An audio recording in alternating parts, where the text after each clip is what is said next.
Okay, so my name is Emily Trolia, and I'm a practicum student with academic support programs. As we can see here, today's workshop is going to be on reading strategies. So if you haven't already, you can go to our website and check out any past workshops that we've done. And then we also have two more to close out the semester after this. They'll be next Tuesday at 2 and the following Tuesday at 2. So here's a breakdown of what we're going to talk about today. So I'm going to give you a little bit of an overview about active reading and kind of what it is, what you can do to be an active reader. Then we'll talk over the importance of reading before class, picking a good time and place to read, and then we will talk about a couple reading strategies at the end. So we are all probably pretty familiar with the concept of active listening, but something that you should really try to put into practice, especially when you're reading for school, is active reading. Um, so basically, active reading is reading something with a determination to understand and evaluate it for for its relevance to your needs. Um, so these are just some examples of how you can be an active reader and what you can do to engage in active reading. So you can take notes in the margins. Marking up the text in any way when you first read it will really benefit you in the long run. So you can make note of any questions that you might have. You can work examples, or you can make comments on anything that stuck out to you while you were reading it. So if you do, put questions in there, make sure that you go ask the professor to see if they can clarify or see if it's clarified later in the text. Um, you can highlight, but a lot of times people go a little bit overboard with the highlighting. So one thing that we like to tell people is to, highlight words that um, are summary words or if they stand out in any way. So don't just highlight every definition. Highlight the words that are either bolded or italicized, or they are connected to the key topic or subheadings in any way. Also, it's really important to look up definitions for words that you don't know. If you don't know a word, it's really going to hinder your understanding of the text. So, if you can't figure it out from context clues, just Google it really quick and then make sure you make note of that in the margin somewhere so that when you go back to look at it again, if you can't remember what that definition is, you can just take a look at the notes that you took. And then it's also a really good habit to get into to try and explain what you read. So if you do this for your roommate or on the phone to your parents or even just to yourself, try and explain just the key topics of what you read or try and summarize the entire chunk of what you read. If you can put it into your own words without referencing the text, that means that you probably have a pretty good understanding of what you read and that you're ready to build on that material in class or you're ready to move on to the next subject. And then finally, we like to tell people to quiz themselves after you're reading. So you can, turn the headings into questions, or you can use self tests that might be in the book. But if you can answer the main questions about the chunk of what you just read, then you're probably in pretty good shape.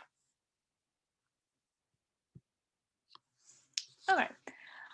So reading is just one of those assignments that a lot of times, all of us, even me, we kind of just overlook it in the syllabus. So unless there are quizzes on the assigned readings, it might be difficult to make yourself keep up with it. And it might just be one of those things where you just kind of think to yourself, oh, well, it's assigned, but it's not actually ever going to be due. But there are actually a lot of reasons of why you should be reading for school and why you should read what the professor assigns to you. So, no matter what it may seem like sometimes, they're not going to assign you readings that have, absolutely no relevance to whatever you're trying to learn. So, the textbook is another source of material that they can pull from for quizzes and tests. So, beyond notes that they give in class or beyond homework, they can pull that material from the text. And if you've read it, then you'll have a little bit of familiarity with it so that when it comes time to study for the test, you kind of know where you might find that information and it's not a completely foreign concept that you're trying to understand, a night or two before the exam. Also, professors have a very limited amount of time that they have to present you the information, whether that's 50 minutes for Monday, Wednesday, Friday classes or an hour and 15 minutes for your Tuesday, Thursday classes. They can only present you so much information in that short period of time. So the text is another great source for supplemental examples or charts or graphs that explain any information further and clear up any of the gaps in the information that there might be after lecture. And then finally, reading before class is going to ensure that you're going to class prepared and that you're ready to engage and discuss the materials in the lecture. So it's going to show the professor that you are, really paying attention to what they've assigned, and it'll show them that you're interested in their class. So now that we kind of understand the importance of reading and ways that we can actively read, another important part of reading is designating a good time and place to read. Um, so, like I said earlier, there's often no set due date for reading, so it can be hard to set aside time to complete the readings. My best recommendation is to pick a good time each week when you know that you're not going to be working on other assignments and set aside that time to complete your readings. So once you know what's going to work with your schedule for whether you set that at the beginning of the semester or if you set it now for the remainder of the semester, once you know what is going to work with your schedule, write it in your planner, write it somewhere that you're going to see it, and stick to that time. So getting in the habit of sticking to it and really using that time every week to do whatever readings you may have will help ensure that you get your readings done throughout the semester. So, for example, I know I like to try and read early in the morning on the weekends. I feel like I get the most reading done that day because if I try and do it in the afternoons, I really lose focus and I just am not really absorbing what I read. So, another important part of reading is picking a good location to read. So, your bed, anywhere in your room probably isn't going to be a good place to read because that's kind of your place to relax. So, it might be the library, a nice quiet place to read, um, or anywhere where you can really eliminate distractions. So, you might be able to read at a coffee shop, but you might need to remind yourself that you're going to need to take headphones or something so that you don't get distracted from all the noises around you. And then once when and where you're going to read, set a goal for that day. So it's not realistic to just sit down and expect to be able to read 100 pages of information and, really absorb what you just read. So set a goal for maybe 20 pages of what you're going to read, or if you know your reading speed, set a realistic goal for whatever time frame you've set aside to read. And then finally, once you've completed your goals or once you've made it through your reading chunk for that day, reward yourself. So take a break. Go get a drink somewhere. Go get a favorite meal somewhere. Watch a episode of your favorite show. Um, but just reward yourself for getting through that monotonous task of reading for school, and then give yourself a break before you move on to your next assignment.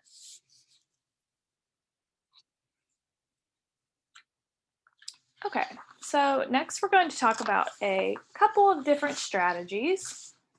So the first one is PRR, and that stands for Preview, Read, and Recall. And the other one is SQ4R.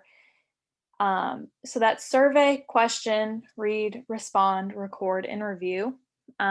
These two methods are pretty similar to each other. SQ4R is a little bit more involved. But let's talk about those a little bit. Okay, so the P and PRR stands for preview.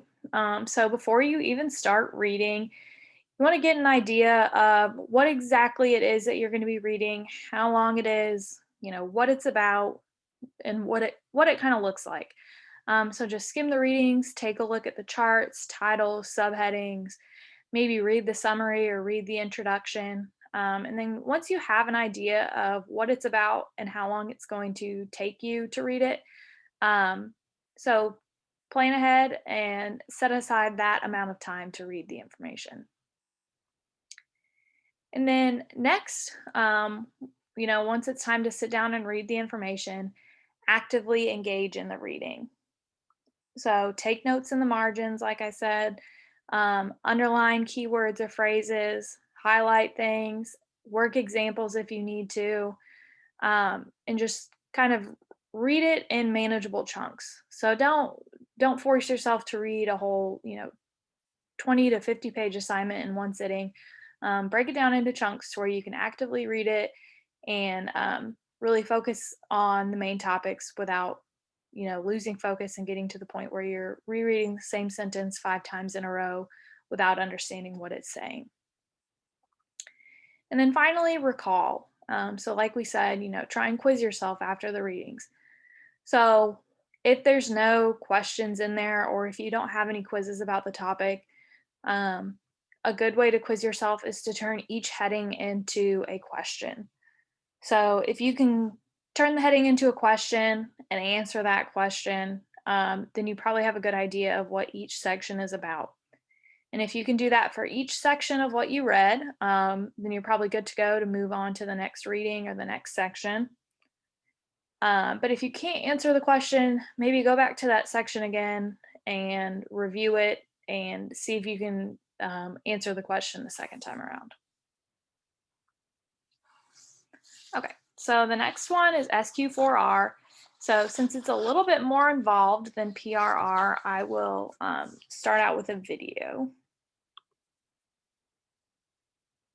Hi students, welcome to reading using the SQ4R technique. Let's get started by familiarizing ourselves with what SQ4R stands for. The S stands for survey, the Q stands for question, and the 4 R's are read, reflect, recite, and review. When reading a piece of writing, begin with surveying, which is when you examine the text heading, also known as the title, the author, who wrote the article, passage, or story, and the date of publication, when it was written. When surveying, it is also important to skim the main headings, the subheadings, illustrations, and bold and italic words. Taking note of these will let you in on some of the key details of the text. Also, don't forget to read the first and last sentences of all the paragraphs, as this will give you an idea of what the overall topic is while you're reading. Next, you will begin to question the text by preparing questions that can be answered by the text itself. It is important to ask questions starting with who, what, where, when, how, and why. You will be using these questions to make sense of the text as you read, and they will be important in the 4 R's that follow. Reading is exactly how it sounds. You read. While reading, don't forget about the questions you asked in the question stage, as you can begin answering these questions while carefully engaging with the text. After reading comes reflecting, where you think about and evaluate what you have just read. During this stage, it is also a good idea to provide a brief summary of the contents of the reading. Additionally, look at the questions you asked in the questioning stage and make sure you were able to answer all of your questions. If not, reflect on why your question was unable to be answered by the text. Next comes the reciting stage, where you self-reflect and determine for yourself whether or not you understood what you just read. This can be done by reskimming the text, as well as going over for the final time the questions you asked, as well as adding to your answers if you feel that you have left something of importance out. Lastly, to finish off using the SQ4R technique, review the completion of your work and identify any areas of further questioning, interest, and discovery. Thank you for watching. I wish each and every single one of you the best of luck in becoming the greatest reader that you can be. Created by yours truly, Miss Kiss.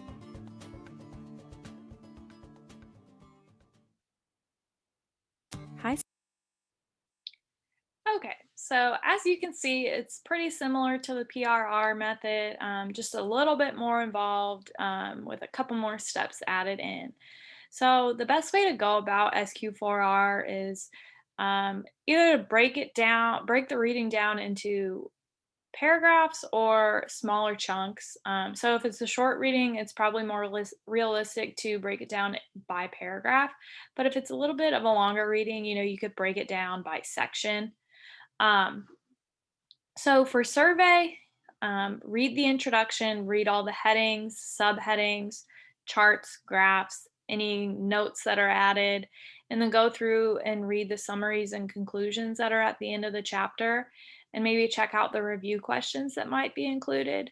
So, the purpose of survey is just to get a good idea of what you're going to read so that you don't go into it just completely unaware of what you're about to learn.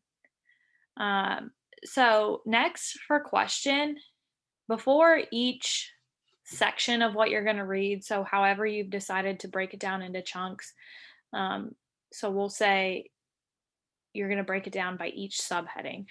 Um, so ask yourself a question about each section. So, for example, if you're reading a physics book and the heading is Newton's first law of motion, a question that you might want to write down about that section is, what is Newton's first law of motion? Because that's something that should be answered in that section, and that's something that you should be able to answer after you've read the section. So once you've asked your question about every section and you've written it down in your notes or you've written it down by the section, next go ahead and read actively. So read each paragraph one at a time or read each section one at a time. And take notes if you need to. If you don't understand something, stop and try and clarify that information. And then really make sure that you're concentrating and you're able to comprehend what you've been reading. If you found that you've lost focus on it, maybe take a break and then go back and try again. But we really want to be sure that we're able to concentrate so that we can really absorb the information. So, next is record.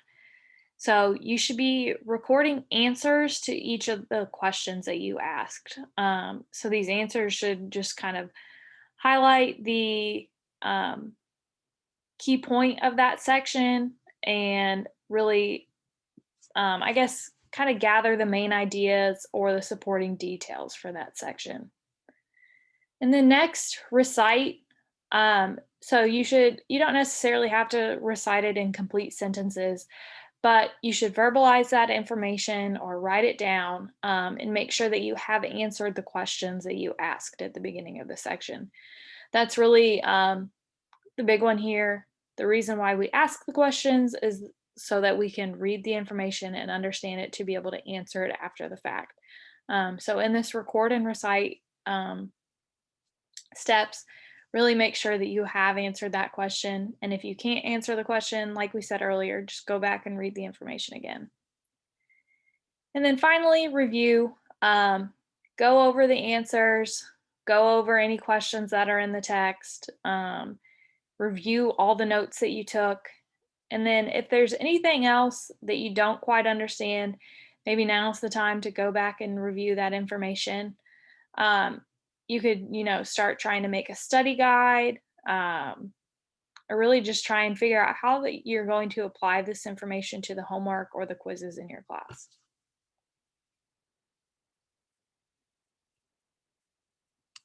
Okay, so we kind of covered a lot of information about reading, but the key takeaways are to take good notes, check for comprehension, and to make connections.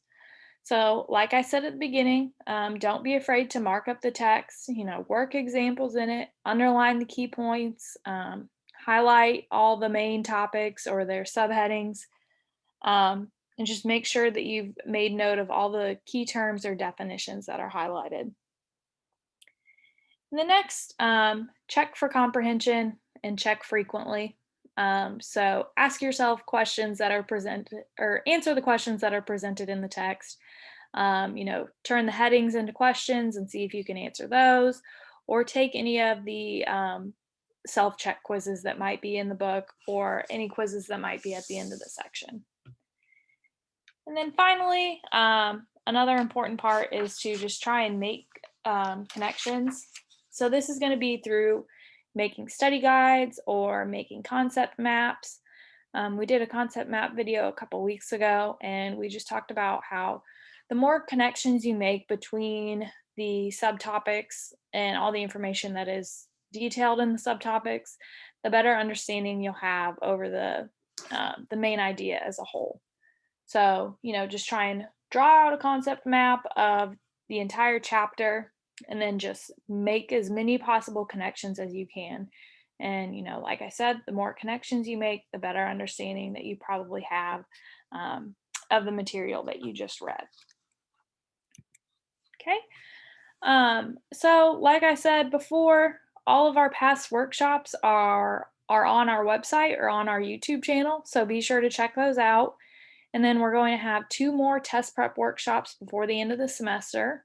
And then, as always, if you want an academic consultation or coaching sessions, feel free to stop by or send us an email or visit our website. So I'm going to stop the recording here.